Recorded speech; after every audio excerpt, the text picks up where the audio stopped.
So guys, okay, I think we should start.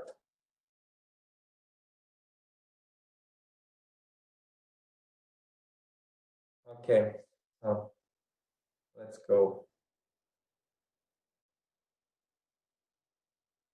So today's we're gonna talk about the exercises from the session number 3. So I believe this is one of the most easy session. So in this session, you will get some sense of probability. So this is a very basic introduction to the probability theory. And I think you did not find exercises complicated. And yeah, so will be really happy to answer your questions if you have it. But yeah, let's go smoothly one by one.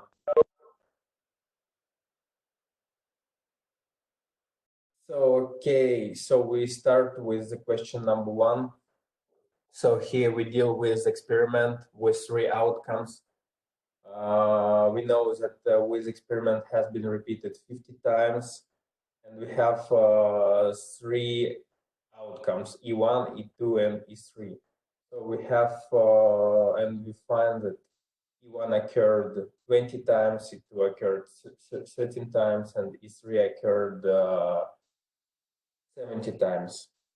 So, and here you have to ask the question, what's the method we use to assign the probabilities? Okay, first of all, you have to bear in mind that in order to assign probabilities, you have to be sure that all probabilities should be less than 0. Sorry, less than 1, of course. Sorry, so they should be between 0 and 1, and that they have to sum up to the unity. So this is the first rule in order to get a valid probabilities. And the second, yeah, and yeah, we set 2 rules actually. I combined them. And here you have to find with the probabilities of each event. So the logic is following. So here you have, since you have the number of positive outcomes for each scenario. So then you have to use with relative frequency method. If my memory serves you correctly, you call with method like this. So just in accordance to your lecture. So with this relative frequency method, when we have experiments with particular outcome. So on the next slides, you just see the 3 representation of with experiment. So actually just graphical representation, nothing more, just to get you a sense of what's going on. And in with relative frequency method, so we assigning probabilities in order to do it. So we need to find the total number of events. So we have it. So in the exercise, it's given, it's 50. And also we have the number of times for each particular scenario, for each particular outcome, for E1, E2, and E3. So also we have it all in description. So and we just calculate it.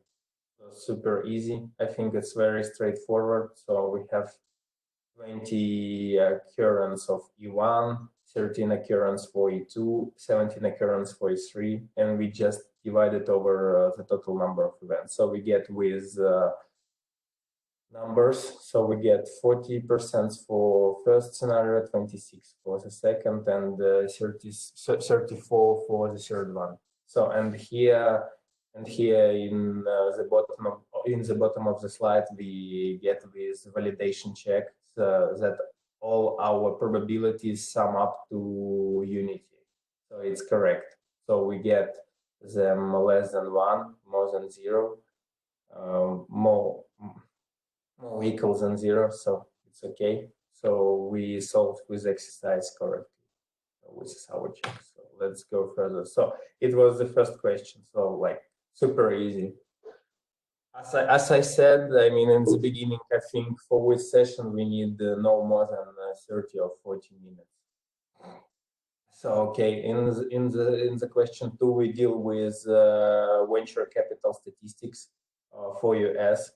So we have statistics from venture economics. So this is a popular data vendor for VC companies. So, and here we have information on venture capital disbursements. Actually, in essence, with disbursements, just investments. So, not to complicate our vocabulary. So, just we will use investments, not to confuse you.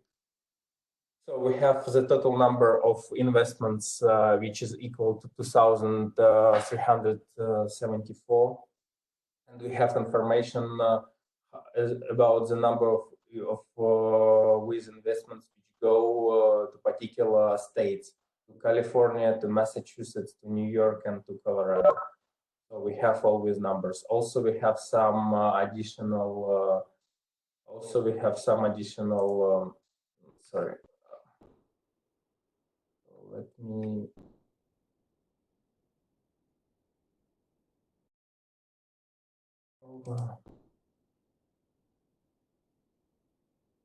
Guys, excuse me, can you hear me?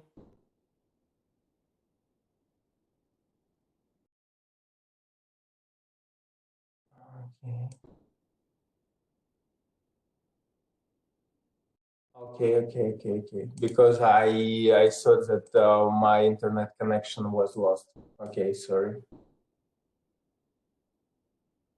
Just a second.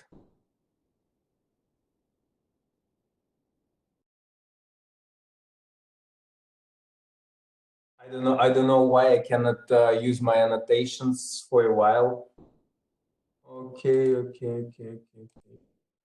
Very strange. Okay, sometimes it's happening with WebEx. Okay, I think I will just use with highlighting in Adobe Reader. Okay, I don't think that it should be a problem.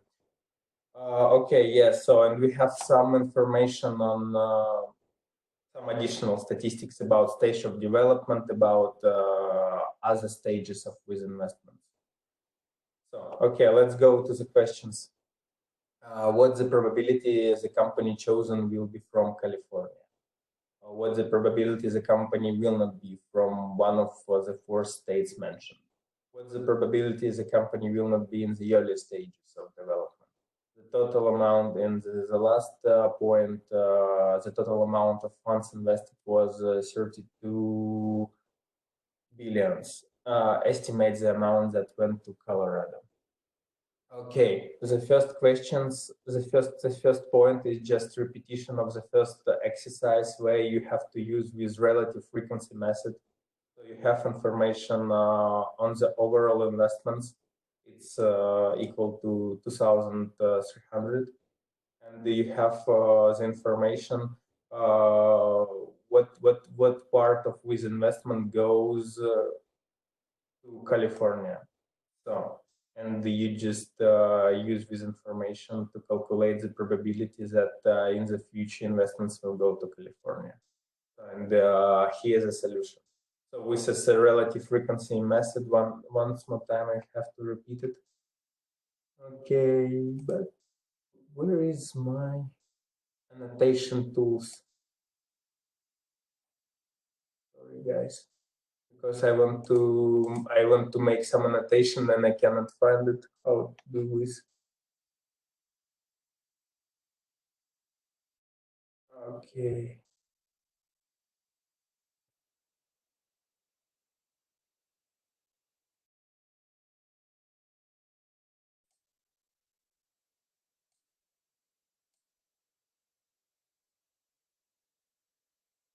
Just a second, guys. I will deal with annotations and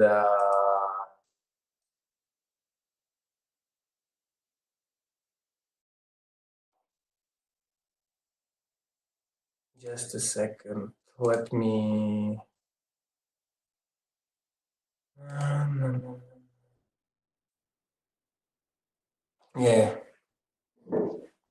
So again, it's here. Sorry for with technical issues because I just lost with panel with annotations because I think further on I will need. So okay, it was the first point for with exercise. So I think it's just the same as what we did in the first exercise. Okay, for the next questions, you ask to find probability that companies will not be from one of the four states mentioned.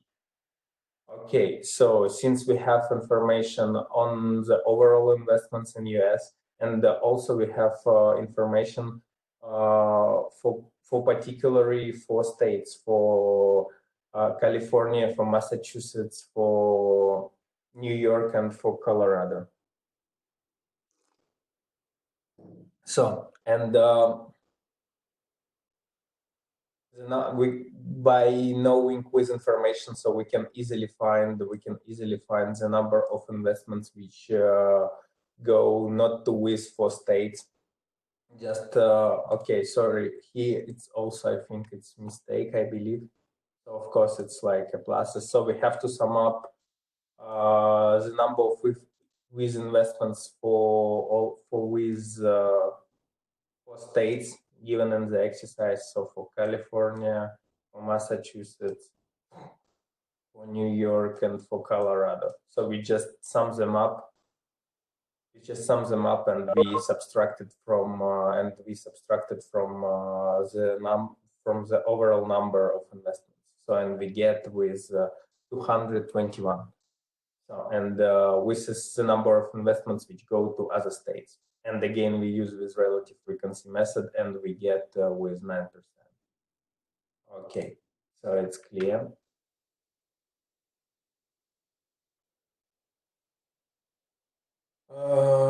So with this alternative solution, I believe that with the same solution, so here you just need to apply with rule of division, so you can separately subdivide each of with sum by the total number of investments. So in essence, you find the probability that investment goes to each particular states, and you just subdivide it from the unity. So since you know that all your probabilities should sum up to unity, so and you get the same results. So here I also believe that no, I mean here it's okay. So here it's okay. Here it should be minuses. Yes. Okay. The point C: what's the probability the company will not be in the early stage of development? Yeah. Also here here also give you a subtraction from the exercise, not to come back to the description. And we have information that 22 companies receiving funds were in the early stage, and 55% of the companies were in the expansion stage. So, and you have to use this formula for the complement events. So actually, let's define the earlier stage. Let me choose the different color. Okay. So yeah, earlier stage.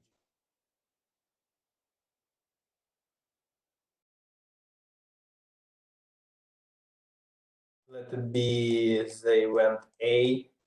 So, and we need to find not earlier stage. So in essence, this is a complement event.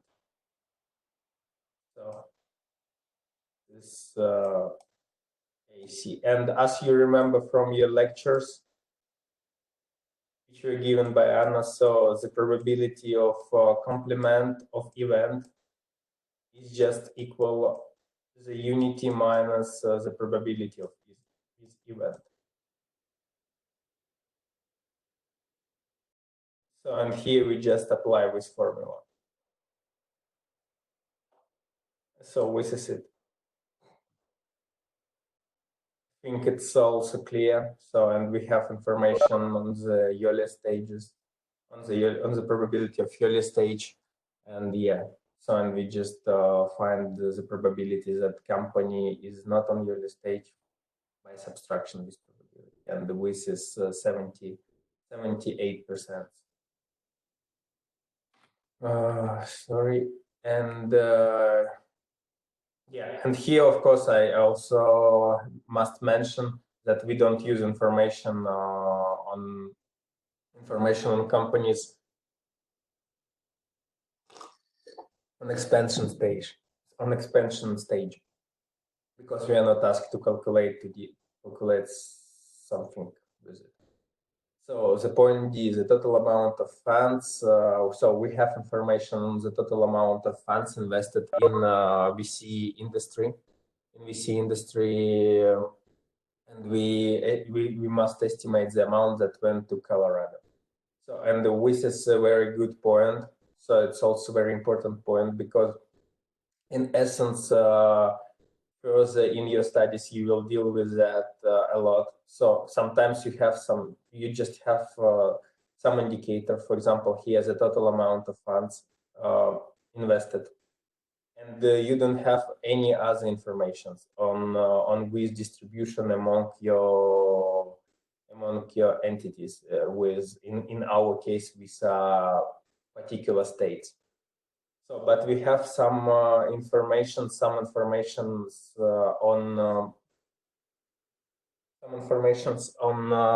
the frequency of investments in each state.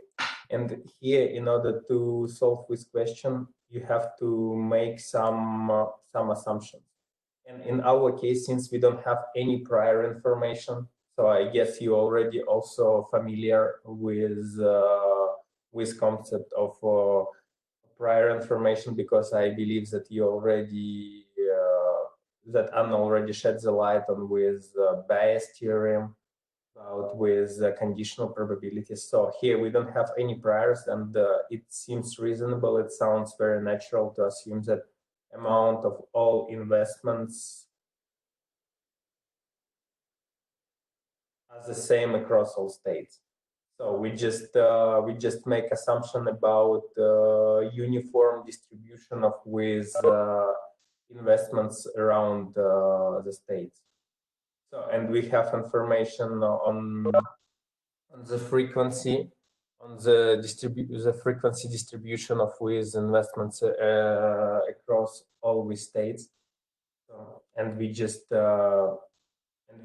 multiply the total amount of funds by with probability, and with assumption that the amount of all investments are uniform. Just by doing this, we just let me return just to show you. Yeah, here. So we have 112 investments which go to Colorado. So we should use this information. And just by multiplying with numbers, we get with solution with answer 1.53 billion. So I hope it's clear, because it's in my mind it's one of the trickiest questions. Okay, just a second, guys. Because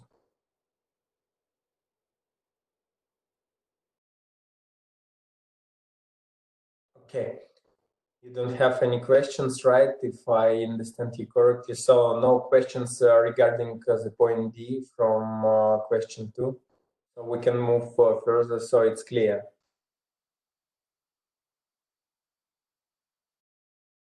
So I will be waiting for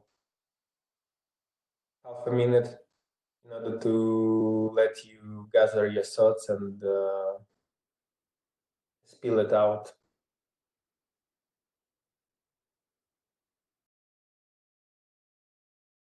Okay, guys, since no questions, so we can move further. So we go to the third question.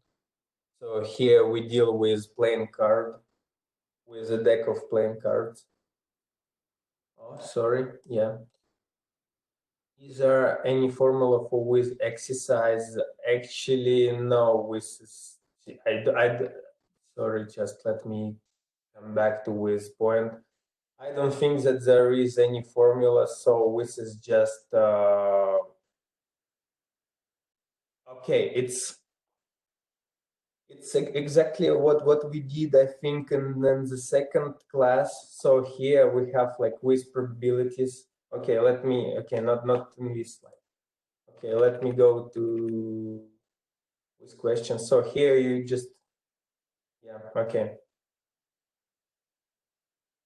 So you remember how we calculate with expectation of some random variable. So this is just sum of with frequencies.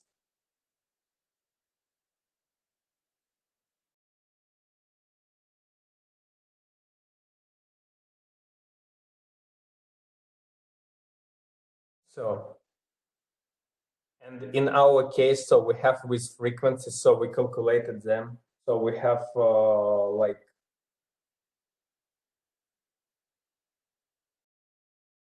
we have four states. We have four states, which is California, Massachusetts, New York, Colorado.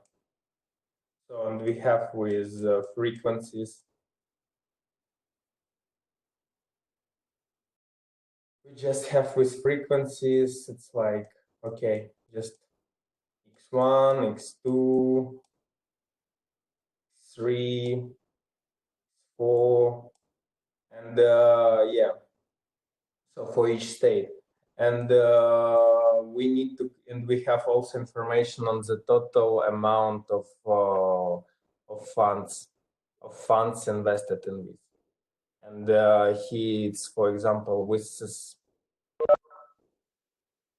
in this case, yeah, we just have with frequencies, and it's similar how we calculate with expected value. So in this case, we just use this frequency distribution for these states, and we just multiply it by the number of amount investments for each state. So it means, like, for example, let's define the second random variable, like the number amount of investments.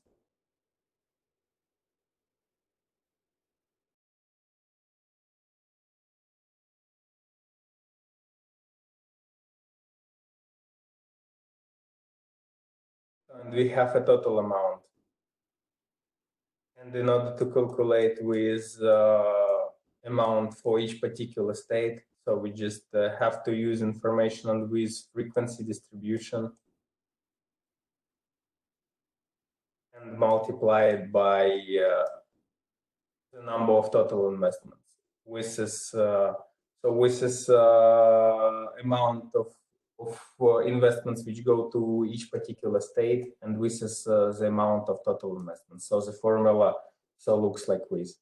So we just use with information on the frequency of with investments for each state, and we also make with assumption about that the distribution of with investments is uniform, and yes, that's why we can calculate. I don't know. I mean, I don't know how to better explain it, but I think it's kind of intuitive. But actually, yes, no formula. There is no formula.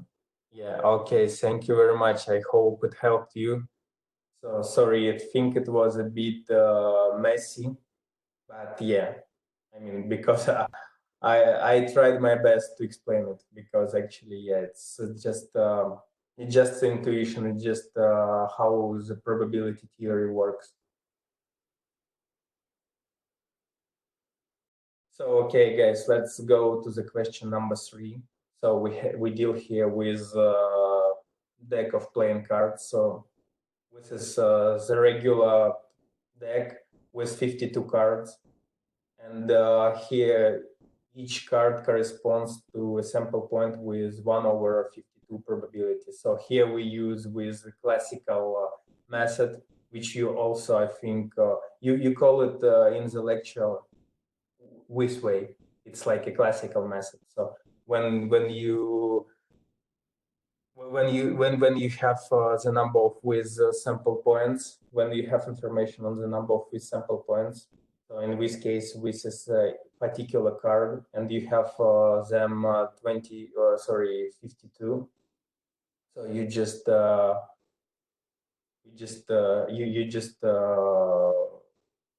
also assume that the probability of appearing of each card is equal, and that's why the probability for each card is 1/52. So, and here we have to deal with sample space and with sample points, and we will shuffle with deck and looking for with probability. So you have to find all sample points for event when all aces are selected. You have to find sample points when one of the suit, in this case club, are selected, and so let's go one by one, and let's see what's unclear. So this is the representation of this deck. So we have 4 different suits: spades, clubs, spades, hearts, and diamonds. So I think you all pretty familiar with the playing deck, so we can go to the first point.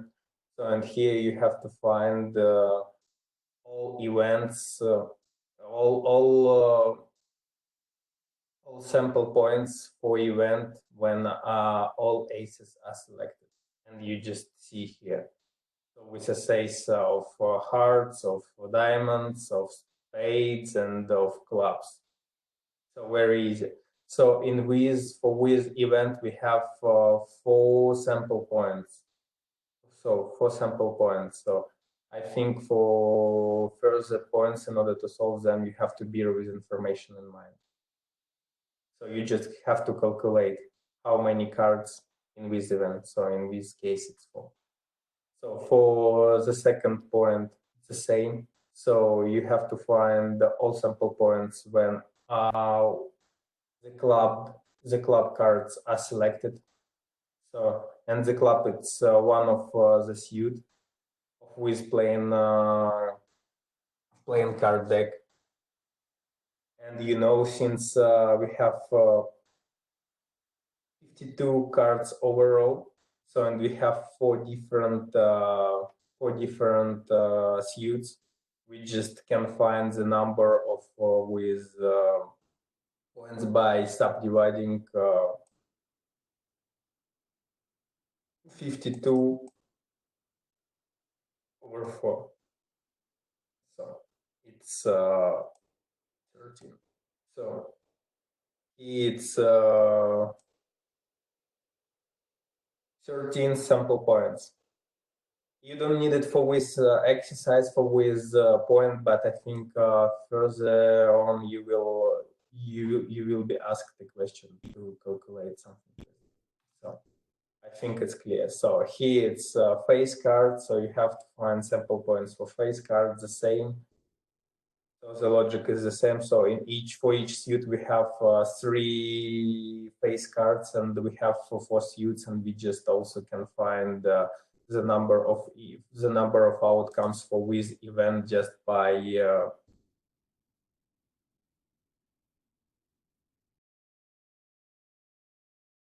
multiplying 3 by 4. So I don't think that I should write it down, but anyway, just maybe for some of you it would be beneficial and helpful. Okay, so this is the way how we find with outcomes for each event. Yeah, so. And for the last point, so we have to find the probabilities associated with each of events in A, B, and C. So, and as I showed you right now, so this is the way how to calculate it. So we use with relative frequency method. So we know how many sample points we have for each event. So for first event, for with this number of aces, we have 4 aces. We have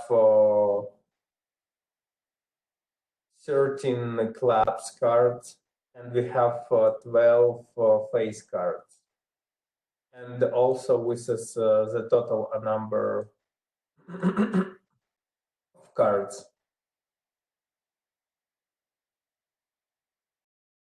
So in our case, 52 with this, when you draw with Venn diagram, if you remember, for example, with different events, with different events, I don't know, they can be different. I just show you the presentation and just to show you what the 52 means. So the 52 with this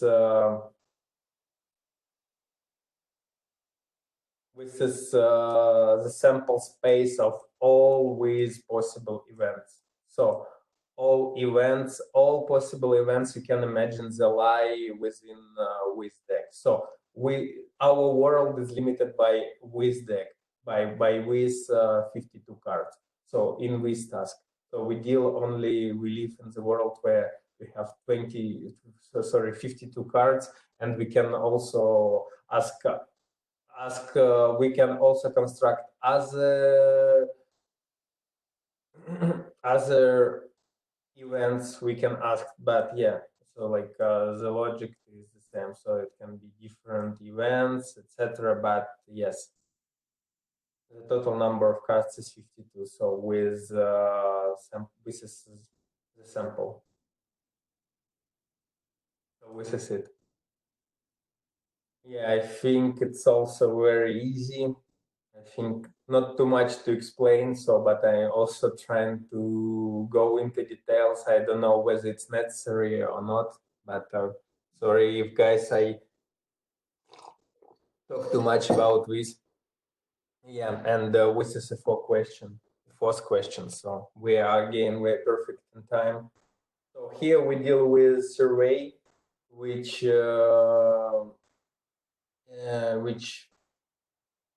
investigated subscribers who rent the car, and it was found that 45% of subscribers rent the car for business reasons, 54 for personal reasons, and that the intersection of these reasons is equal to 30%. And we ask two questions. What's the probability that a subscriber rented a car during the past 12 months for business or personal reasons? And what's the probability that a subscriber did not rent a car for 12 months for either business or personal reasons? So, okay, let's start with the first point. And here I think it's very helpful Venn diagram. What I also was trying to calculate was to show you in the previous question. So, and in essence here you ask to find the unity of this event.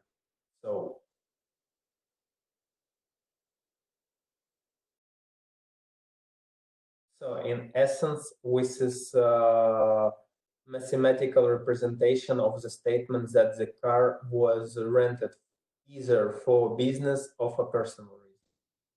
And here I believe there is a mistake. Sorry, we have some problems with signs. Yeah, and this is it. This is a formula which you were given in the lecture. So the probability of the unity of two events is equal to the sum of with two events minus the probability of intersection of these two events. So, and we have information on everything. So this is the probability of event A, of event B, and this is an intersection. Just let me highlight it more clearly. And just by dumping everything in this formula, so by substituting numbers in this formula, so you will get the answer. And this is the answer. Yeah. So very straightforward. You just need to understand how this Venn diagram works, and how we calculate, how we go from the probability of the unity to the probability of intersection, what's the complement. So you have to just learn with simple rules from the lecture, and you will not face any problems. So this is it. So no questions. So if you have one, so don't hesitate to raise it. And meanwhile, we go to the last point, and where we ask to find the probability that the subscriber did not rent a car for the 12 months for either business or personal reason. So, and here let me draw for you one more time with the Venn diagram, where we have the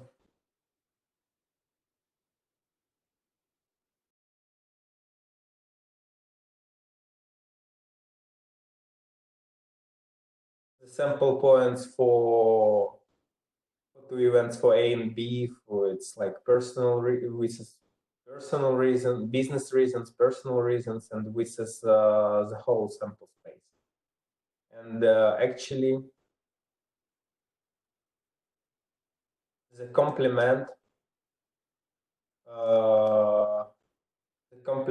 to the unity of these two events would be the answer to this question. So here we asked, and this is it.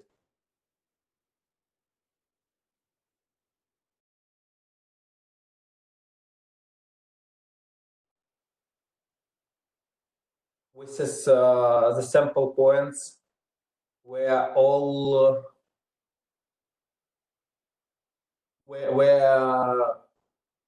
where subscribers did not rent a car either for past 12 months, either for business or personal reason. So it's clear. So because here it's with area A and B, the intersection and the unity consists of all points where subscribers rent a car for personal or business reasons. And we just need to find, and this is in essence just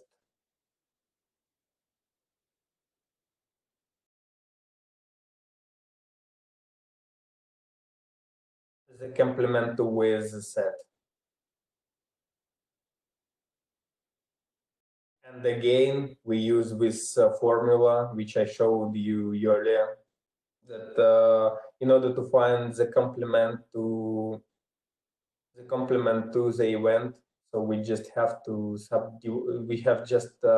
subtract the original probability from the unity. So, and since we already calculated with probability for the first point, this is like 70%.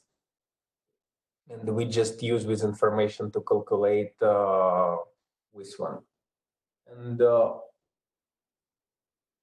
also, yes, in the beginning, I remember that Yasin asked me to tell about sample points in common and not. I think we can talk about with extra point. So you asked, like, I don't know whether you begin with this question or not. So anyway, so let us discuss it. Is renting a car for business reasons and rent for personal reasons independent events? So actually, I think this is a question of Yasin. So when so let me use annotations. So when we have, for example, two events A and B, so and if they don't have any common points and intersections in intersection, so it means that two events are independent, and you have a formal definition of independence. But let me start to explain the answer on this question from the conditional probability. So the formula for conditional probability. So for example, the probability of the intersection of these two events is equal to probability A. The probability that with event occurs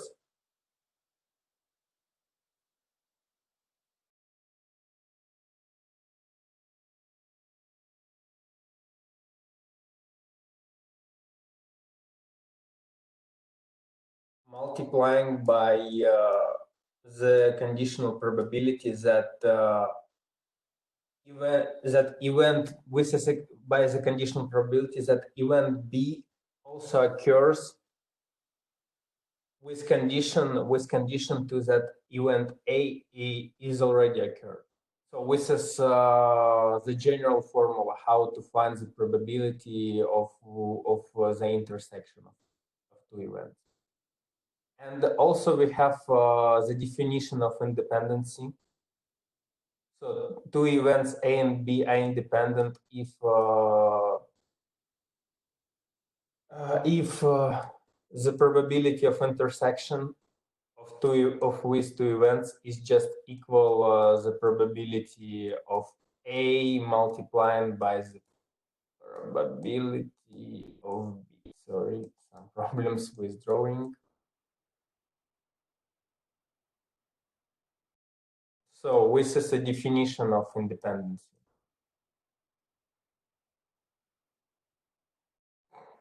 So in this case, so we can also using these two formulas. So this is a general formula. And this is a formula in case of independency. So it means so we can clearly see just by subdividing one formula, the bottom line to the upper line to the bottom line, so we can come to the conclusion so that in this case the conditional probability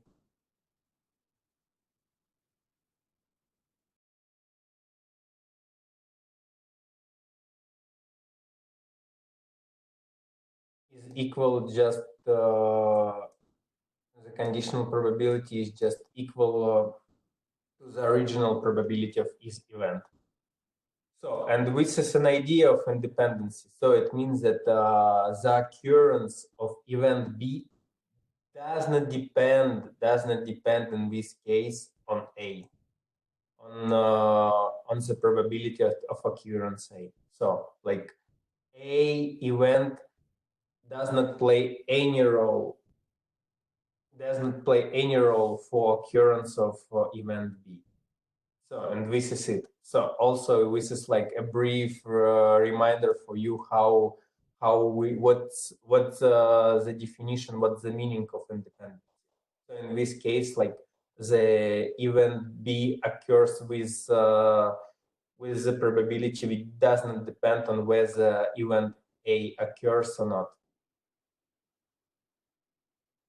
Yeah. So, and here we're asked whether the car for business reason and for personal reasons are independent or not.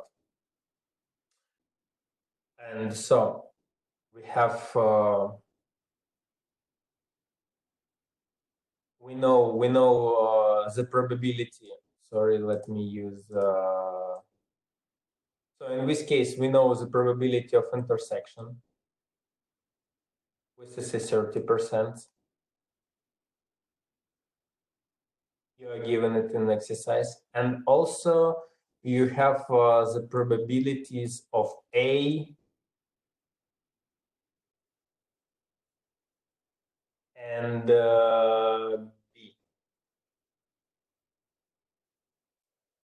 I don't remember them. Just let me see. I mean, E and B. Yeah. Okay. Let me see. What's the probability? Okay, let's calculate it here. Okay. Not here, not to confuse you. Okay, let's go to exercises. Yeah, it's so we can do it here or here. Okay, about independency. So, and we just need to check with equality.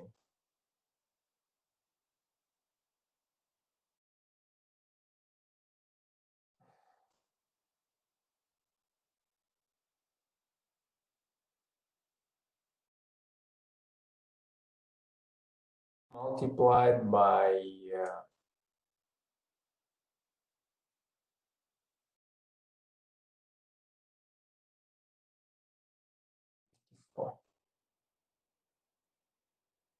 and we can just easily check it that it's not equal. It's not equal to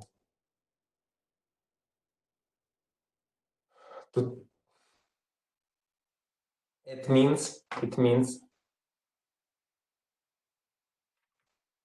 that our events are not independent. And I mean, it's intuitive since they have some common points. And obviously that these two events are somehow interdependent and interconnected. Yeah, I think, guys, this is it. So it was a very fast and easy session. Thank you, guys, for attention. And yeah, so I think I can stop sharing my screen and yeah. So I'm waiting for your questions. So if you have any, so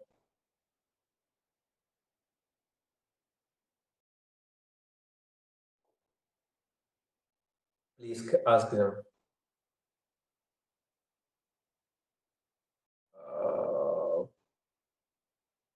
Okay. Let me see. Frankly, I didn't look to your homework questions. And yeah, let me just. Question 5a. Develop a joint probability table for this data and use the table to answer the following question. And let me see.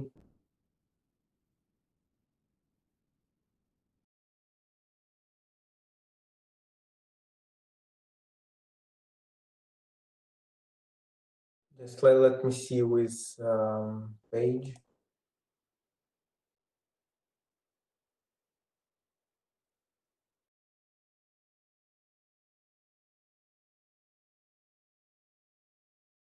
Yeah, I think so. Yes, I think so.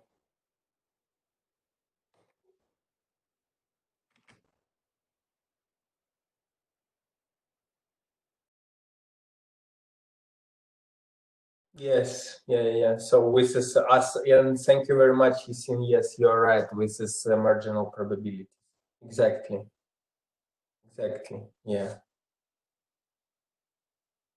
But frankly, guys, yeah, I mean, I don't look at your homework exercises, and I think yes, maybe you have to also clarify with questions with Anna what she wants from you. But yeah, I mean, anyway, I mean, you can feel free to ask me. But about with technicalities, I cannot answer right now. Okay, yes, and probability, marginal. Yeah. So with this it, yeah, and Yasin is correct.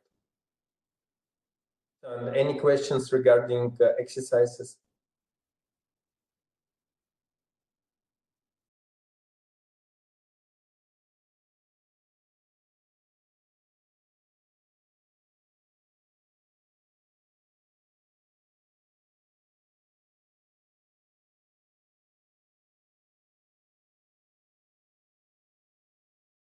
So guys, then thank you very much to all of you.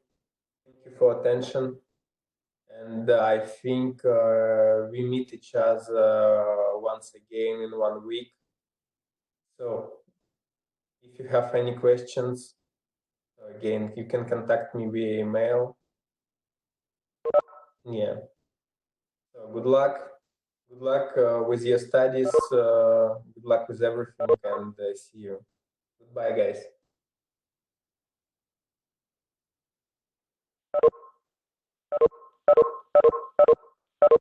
Yeah, thank you very much. Have a nice day.